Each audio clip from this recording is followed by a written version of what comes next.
বাইরে অনেক বৃষ্টি হইতেছে, তো বৃষ্টির দিনে কলার তরকারি কিন্তু খুবই ভালো লাগে সবার কাছে, তাই না? কার কার ভালো লাগে অবশ্যই বলবেন।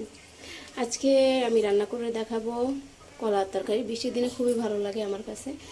আসসালামু আলাইকুম, সবাই কেমন আছেন? আলহামদুলিল্লাহ আমরা সবাই খুবই ভালো আছি। আজকে আপনাদের সাথে আমি শেয়ার করব কলার তরকারি।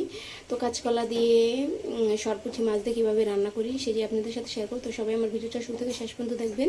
আর যারা ইউটিউব থেকে দেখবেন তারা অবশ্যই লাইক করবেন, সাবস্ক্রাইব করে বেল আইকনটি বাজিয়ে দেবেন। আর যারা ফেসবুক থেকে দেখবেন তারা অবশ্যই লাইক করবেন, শেয়ার করবেন, ফলো দিয়ে পাশে থাকবেন। তো চলেন, তেলটা দিয়ে দিছি, তেলটা গরম হয়ে গেছে। এবার আমি প্রথমে কলাটা ভেজে নেব। এবার আমি কলাটা ভেজে নেব একটু লাল লাল করে। জায়গাতে হলুদ, মরিচ, লবণ দিয়ে দিচ্ছি।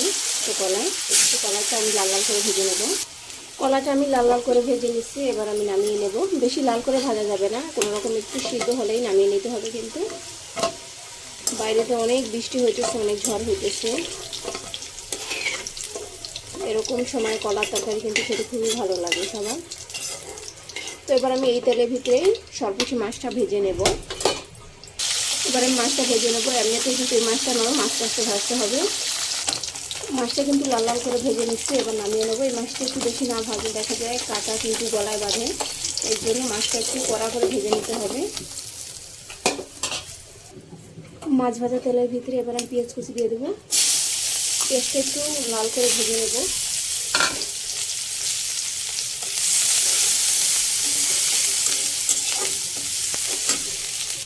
পেঁয়াজটা লাল লাল করে ভেজে নিচ্ছি। এবার আমি বাটা মশলাটা দিয়ে দেবো, যেটা আমি শুকনো মরিচ, কাঁচামরিচ, তারপরে পেঁয়াজ, রসুন, আদা বাটা আর একটু সরিষা বাটা দিয়ে দিলাম। সরিষা বাটাটা দিলে কিন্তু তরকারিটা স্বাদ বেশি বেড়ে যায়। তো আপনারা চেষ্টা করবেন সরিষা বাটাটা দেওয়ার জন্য। পানি দিয়ে দেবো যাতে করে মশলাটার কাঁচা গন্ধটা চলে যায়।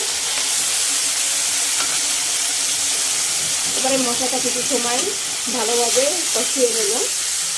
যখন কাঁচা মশলার গন্ধটা চলে যাবে তখন কিন্তু আমি গুঁড়ো মশলা অ্যাড করে দেবো। মশলাটা কিছু সময় জাল করে নিচ্ছি। এবার আমি গুঁড়ো মশলা অ্যাড করে দেবো। এটাতে আমি হলুদ গুঁড়া, মরিচ গুঁড়া, তারপরে ধনিয়া গুঁড়া, লবণ স্বাদ মতন আর জিরা গুঁড়া দিয়ে দিচ্ছি। তো এবার আমি মশলাটা ভালোভাবে কষিয়ে নেব। মশলাটা যত ভালোভাবে কষানো হবে তরকারিটা খেতে ততটাই মজা হবে। এবার আমি কিছু সময় মশলাটা খুবই ভালোভাবে কষিয়ে নেব।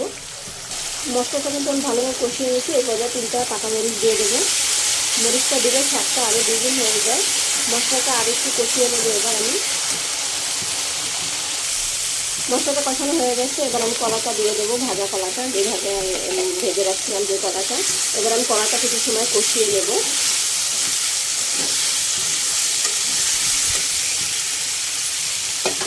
কলাটা ভালোভাবে কষিয়ে নিচ্ছে। পরিমাণ মতন পানি দিয়ে দেবো।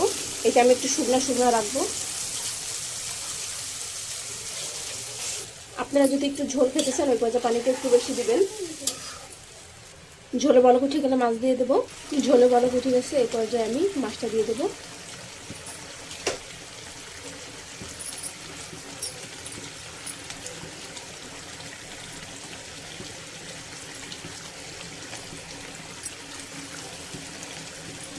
একটু ধনিয়া পাতা দিলাম, কিছুক্ষণ জাল দিয়ে তারপর নামিয়ে ফেলবো। হয়ে গেছে, এবার আমি নামিয়ে ফেলবো। এই ঝোলটা কিন্তু থাকবে না, এইটা কলার সাথে মিশে যাবে নামালে। এই দেখেন হয়ে গেছে। তো আমার ভিডিওটা ভালো লাগলে থাকলে অবশ্যই আমার ফলো দিবেন। তো সবাই ভালো থাকবেন। আজকে এই পর্যন্ত। আল্লাহ হাফিজ।